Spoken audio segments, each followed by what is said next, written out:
Hello, baby. So, what? Hello. Huh? Yes, I get you. What? What is that? Yeah, yeah. So.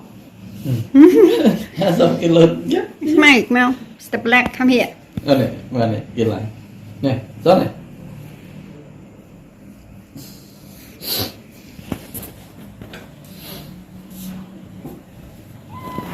Lang lắm. Mà so lên nghe về. Ôi là nghĩa à? Thì Bà rôm. Này, mất này. Mà bà rôm. Nghe mẹm.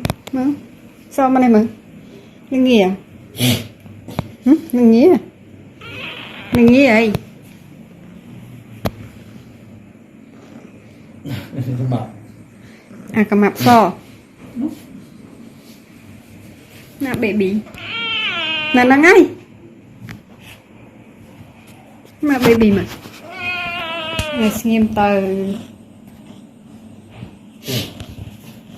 Lên ban lý.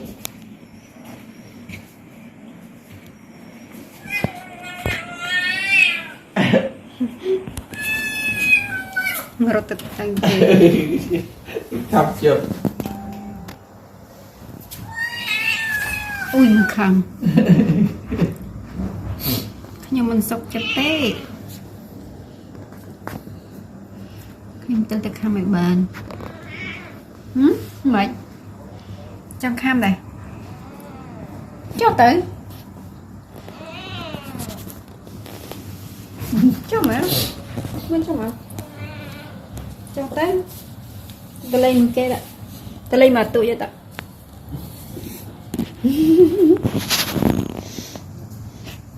Nè mùi tiệt. Chai máu.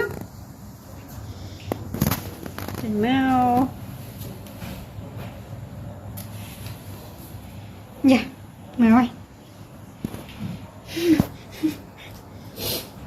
Lấy ta krọc krọc. Ui mùi lấy ta krọc krọc.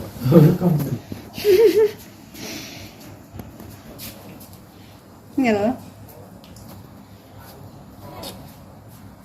Anh nên lấy nó hay lai mà.